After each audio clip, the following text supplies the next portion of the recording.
Bueno, quiero comenzar hoy recordándoles que hoy se celebra la solemnidad del cuerpo y sangre del Señor Jesucristo. A veces me da tristeza compartir estas celebraciones con personas que son católicas, sin embargo no saben lo que significa, ni saben por qué nosotros lo celebramos y no conocen en realidad la belleza de nuestra fe. Hablando de la belleza de nuestra fe, tuve la oportunidad de ver un debate donde, no sé si ustedes conocen a Candace Owens. Ella es del lado conservador y una de las personas a quien yo escucho sus opiniones. Ella tiene su podcast en las redes sociales y ella es protestante. Se casó hace poco, a varios años, 2 o 3 años, con un muchacho que se llama George Farmer. George Farmer, él era protestante también y se convirtió al catolicismo. Y ella está participando de la iglesia y va a la iglesia con él, obviamente porque han tenido creo que un hijo o 2 y están compartiendo los sacramentos de la iglesia. Y ella en su podcast trajo a una compañera también protestante, creo que ella es calvinista bautista, que es también muy reconocida en las redes sociales, que se llama Alice Stocky. ¿Por qué les menciono a estos personajes? Porque ella obviamente está pasando por ese proceso de conocer la iglesia, la fe católica, criada en la fe protestante, si no me equivoco luterana, o bautista, no recuerdo exactamente. El punto es que estaban abiertamente dialogando sobre las diferencias. ¿Qué pasa? Encuentro que George Farmer hizo muy buen trabajo. Él tiene la oportunidad de escuchar el debate, está interesantísimo. Pero yo quisiera hablar de varias cositas que obviamente por el tiempo no pudieron mencionar. Pero Candace comienza el debate preguntándole a Ali si ella cree que los católicos van a ser salvados. Y qué son las cosas dentro de la iglesia católica que ella tiene problemas, que ella verdaderamente no le gusta. Y obviamente ella como protestante estaba hablando de su opinión y George Farmer pues debatía los puntos que Ali le traía a relucir. Hablando hoy de la solemnidad del cuerpo y sangre del Señor Jesucristo y de dónde viene la Iglesia Católica, la Iglesia Universal, que es basada obviamente en Pedro, que para nosotros no, desde el primer momento en la Biblia se puede leer que fue el designado por Cristo para continuar, ¿verdad?, llevando la palabra de Dios a todo el mundo, y lo que se conoce como el Early Church, la iglesia de inicio. Ali expresa sus frustraciones con la iglesia católica porque ella entiende que la iglesia en un momento pues se alejó de la escritura y no basa la fe en la escritura. Y yo voy a hablarle bien calmadamente sobre mi punto de vista, y yo creo que es sentido común. ¿De dónde sale la Biblia? ¿De dónde sale la Biblia? ¿De dónde sale la Escritura? Especialmente la Biblia que conocemos hoy. La Biblia que conocemos hoy la hizo la iglesia de comienzo, que fue la Iglesia Católica. Que fue bajo la Iglesia Católica, bajo la estructura de la Iglesia Católica. Y ellos estipularon que los libros que se iban a entrar en lo que se conoce como la Biblia Católica eran los libros que eran. Ahora, yo quiero que debemos entender la historia de la iglesia. Debemos entender y estar claro que la Iglesia Católica es la Iglesia Universal y la Iglesia estipulada por Jesucristo. Nosotros los católicos estamos centrados en Jesucristo, pero nosotros somos trinitarios. Nosotros decimos en nombre del Padre, del Hijo y del Espíritu Santo. Cristo es el centro y es la fundación del Nuevo Testamento y la palabra de Él inspirada por el Espíritu Santo. El Antiguo Testamento es basado en el Torah, que era el que se leían los judíos en aquel momento, Y la Iglesia Católica une estos dos libros, incluyen 7 libros que son claves, y una de las diferencias más grandes y lo que hace que la Iglesia se divida, lo que hace que Martín Lutero y los protestantes, por eso se llaman así, dividan la Iglesia. Y ellos quitaron esos 7 libros que ya estaban en los primeros 1500 años, estipulados como que eran parte de la Iglesia. Eso de la Escritura, cuando ellos hablan de solamente seguir la Escritura, tenemos que definir de qué Biblia están hablando de ellos, porque también los que decidieron separarse de la Iglesia creían que esa era la Escritura, que esos 7 libros que ellos quitaron estaban incluidos, inclusive ellos obviamente eran católicos, Calvin y Lutero eran católicos, y ellos seguían eso. O sea que el Early Church, lo que se conoce como el Early Church, venía de esa fundación. Importante también saber que estas dos personas que fueron los que más hicieron ruido, ¿verdad?, con relación a la separación de la Iglesia, también eran marianos, creían en la Virgen María. Que eso fue una de las cosas y una de las objeciones que Ali decía, que ella no creía que la Virgen teníamos que ser devotas a la Virgen, o teníamos que rendirle, ¿verdad? La palabra que ella utilizó, y yo sé que dentro de nosotros mismos los católicos tenemos un amor bien especial a la Virgen, y hay personas que a lo mejor se desenfocan, pero eso lo hay en cualquier otra religión. Pero nosotros honramos a la Virgen porque para nosotros, y la pregunta que hay que hacerse, ¿usted cree que la madre de Jesús fue madre de Jesús o es madre de Dios? Y de ahí viene la diferencia. Nosotros creemos que Jesús era humano y era divino, ¿verdad? Por lo tanto, ese nacimiento viene del Espíritu Santo con la Virgen. Él no tiene padre, el Padre es Dios. Por lo tanto, a nivel del Espíritu Santo, por eso nosotros Padre, Hijo y Espíritu Santo, ahí la Virgen queda encinta de Jesús Dios y es la Madre de Dios.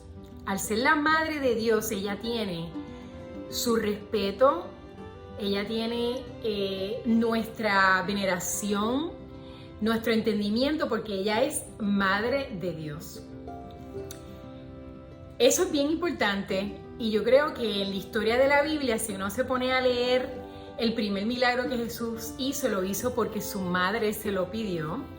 Si también vemos también al final, cuando en la cruz todo el dolor que la Virgen sufrió por Jesús, ella compartió ese dolor como lo compartió Jesús, y aún más por ser madre de Jesús. Bajo ella en esa cruz tuvo su lugar. En esa cruz, cuando Jesús está muriendo, el sufrimiento que ella tiene que tener, eso nada más lo entiende una madre. Y muy clave, pues, precisamente para nuestros amigos, hermanos protestantes que hablan de la Biblia, leer que una de las cosas, de las últimas mensajes que da Jesús antes de morir, le dice: Madre, he ahí a tu hijo, que era Juan, el que estaba al lado de ella, debajo en la cruz. Hijo, ve ahí a tu madre. Eso es bien importante, porque en la fe judía, si María hubiese tenido otros hijos, si Jesús hubiese tenido otros hermanos, que todos lo dejaron, Jesús nunca hubiese dicho a su madre que se fuera con uno de sus apóstoles a su casa, porque la mujer que se fuera con una persona que no pertenecía a su familia, porque ella ya no tenía más nadie, o mejor dicho, si tuviese a alguien, ella se hubiese ido con sus otros hijos a vivir los últimos días de ella. Sin embargo, María está evidenciado históricamente, y vemos que María se va con Juan el discípulo, el más amado. Y él no estaba relacionado con ella para nada, simplemente él le dice, María, madre, ve ahí a tu hijo, hijo, ve ahí a tu madre. Él nos está diciendo todo, esa es nuestra madre. Al ser nuestra madre, nosotros le damos una devoción y un sitio especial. Otra cosa que alguien mencionó, que para mí es sencillo, no entiendo por qué hay tanto debate en esto, fue el hecho que nosotros le oramos a los santos, le oramos a la Virgen, le pedimos. Y yo lo veo tan sencillo como cuando tú le pides a una persona que tú quieres mucho, por favor, tengo una situación difícil, ora por mí. Y esa persona te dice, no te preocupes, yo voy a ayudar, yo voy a orar por ti. Ahora mismo yo tengo varias personas por las cuales estoy orando y estoy pidiendo. Y ella contestó que la diferencia era que nosotros estamos vivos y que estas personas ya han muerto. Nosotros, los seres humanos, el alma, el cuerpo muere, pero el alma es eterna. Y si tú eres seguidor de Cristo y amas a Cristo y crees en Dios y tienes fe, nosotros pensamos que tú estás vivo. Tú estás vivo en Cristo. Los santos están vivos. La Virgen está viva. El espíritu de ella está viva. Todos estos santos a los que nosotros le oramos están vivos en Cristo. Ellos no están muertos. Nuestra vida no acaba cuando nuestro cuerpo muere. El cuerpo muere, ¿verdad? Nuestra alma sigue viva. Y si estás en Cristo, sigue viva. Y todos los que creemos en Cristo pensamos, los católicos, oramos a los santos porque los santos están vivos. Los santos son los únicos que pueden ayudarnos los únicos no, obviamente, no son los pelones, no quise decir los únicos, pero sabemos que nos están ayudando a pasar por a todos nosotros a cargar nuestra cruz como Cristo quiere. Eso lo encontré como que sentido común porque siempre se ha dicho que Dios es un Dios de vivo. Cuando Dios dice yo soy el Dios de Abraham, de Jacob, de Moisés, todos ellos ya habían muerto, pero Él está diciendo yo soy el Dios del Dios de vivos, el Dios del espíritu vivo. Por lo tanto, todos los santos están vivos en su espíritu y nosotros vamos a estar vivos en espíritu porque esa es nuestra fe, lo que nosotros creemos. Otra cosa que mencionó ella, ya les hablé de los libros, de la escritura, de la Biblia, que fue originalmente por la Iglesia Católica, de que somos trinitarios, Padre, Hijo y Espíritu Santo, que nuestra fe está basada en que sabemos que Pedro fue el apóstol escogido para continuar y que él fue el Papa número 1. ¿Por qué eso era importante? Porque al comienzo de la iglesia habían diferencias. Inclusive lo vemos en las cartas que Pablo escribe. Vemos que en la Biblia está Pablo y Pedro, están teniendo sus diferencias, están en diferentes sitios, han habido sectas que se han crecido y hay que identificar y decidir qué es lo que se va a hacer, especialmente porque antes todos eran judíos, todos tenían la circuncisión, estaban tratando de evaluar qué comida, si podían comer, qué tipo de reglas iban a haber. Y entre ellos mismos, el que tomaba la decisión generalmente era Pedro, porque entendían que él era el líder. De ahí viene la burocracia, si lo quiere decir, las divisiones de los obispos, los cardinales, porque se estipulaba de que había un legado y unas reglas a seguir. Y la cabeza y la piedra angular era Pedro, que era nuestro primer papa, y era importante continuar ese seguimiento para darle unidad y no tener las divisiones y no tener interpretaciones de la fe como pasó al principio, que era Pedro y entre ellos los que decidían cuáles eran las cosas que estaban bien o no. Que eso hasta el sol de hoy es así. La Iglesia Católica tiene un protocolo a seguir que yo creo que es bien importante y termina en la cabeza del Papa. El Papa, nosotros decimos que es infalible en el sentido de que si hubiese una diferencia entre dogma, doctrina, lo que sea, que la ha habido bien pocas veces, el Papa es infalible porque cuando él tome la decisión de él es la que va a prevaler. Y los protestantes tienen dificultad con esto porque entienden que hubo un momento en que los papas estuvieron corruptos. La iglesia tiene una historia de corrupción. Eso no es nada nuevo, se sabe, es parte de la historia. Lo que sí nunca se cambió fue el dogma de la iglesia. Y aquí es donde es importante seguir la Sagrada Tradición, al igual que la Sagrada Escritura. Eso va de la mano, porque la Escritura, especialmente del Nuevo Testamento, vino después y la Sagrada Tradición es lo que nosotros seguimos. Si usted va a misa, ¿qué es lo primero que se hace cuando llega a misa? Después se da la bendición y se dice que se sigue el mismo patrón que se seguía desde el comienzo de las iglesias, el early church.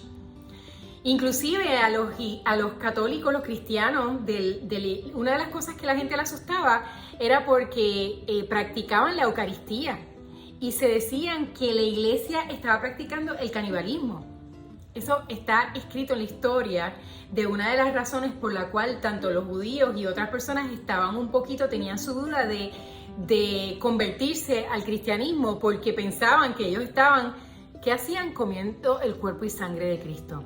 Porque la Eucaristía y esa comunión estuvo desde lo que celebramos hoy, que es la solemnidad del cuerpo y sangre de Cristo, que fue la última cena, fue la primera cena, porque Jesús nos dice claramente, y yo a todos los compañeros protestantes que hablan y conocen de las Escrituras, saben que Jesús le dijo a los judíos, y les voy a decir exactamente, Juan 6, 51, 58. De los 4 libros del Evangelio, 3 de ellos mencionan la última cena. Lucas, Marcos y Mateo. Los 3 mencionan ese momento de la última cena como el último momento en que Jesús compartió con todos sus discípulos y le dio la tarea de llevar la palabra, ¿no? Sabía que ese día iba a ser el día donde Él iba a ser sacrificado por todos nuestros pecados. Pero es importante ver que en Juan, Él no menciona la última cena. Pero en Juan, que fue su discípulo amado, Juan menciona claramente que Jesús le dice a los judíos lo siguiente, y esto es Juan 6, 51, 58. Le dice, yo soy el pan vivo, bajado del cielo. El que coma de este pan vivirá eternamente, y el pan que yo daré es mi carne para la vida del mundo. Los judíos discutían entre sí diciendo, ¿cómo este hombre puede darnos a comer su carne? Jesús les respondió, les aseguro que si no comen la carne del Hijo del Hombre y no beben su sangre, no tendrán vida en ustedes. El que come mi carne, bebe mi sangre, tiene vida eterna, y yo le resucitaré en el último día. Porque mi carne es la verdadera comida y mi sangre la verdadera bebida. El que come mi carne y bebe mi sangre permanece en mí y yo en él. Así como yo, que he sido enviado por el Padre que tiene vida, vivo por el Padre, de la misma manera el que me come vivirá por mí. Este es el pan bajado del cielo, no como el que comieron sus padres y murieron. El que coma este pan vivirá eternamente. El mensaje es claro. Juan nos dice, y Jesús nos está diciendo exactamente la importancia de la Eucaristía. Él escogió esa última cena para compartir con nosotros, porque lo más lindo del mundo es tú compartir comida y pan con la gente que tú quieres. Ese fue su último momento con sus discípulos, y eso es lo que nosotros celebramos todo el tiempo cuando vamos a misa. Y hoy se celebra esa solemnidad. No se olviden por qué los católicos, por qué nosotros vamos a la iglesia. Nosotros vamos a la iglesia a celebrar el cuerpo y sangre de Jesús, que está vivo. Y está vivo a través de la iglesia. Porque nosotros creemos en Cristo, creemos en que Él es el Señor, creemos en la Virgen como Madre de Dios, creemos en las Escrituras, entendemos el orden de las Escrituras y la razón y la importancia que es. Creemos en el Papa, porque sabemos que ahí es importante la jerarquía para aclarar algún tipo de argumento, algún tipo de diferencia para mantenernos en una unidad. Y por eso que podemos tener nuestras diferencias como católicos, pero todos somos la Iglesia Universal, la Iglesia Católica que sigue a un solo Papa.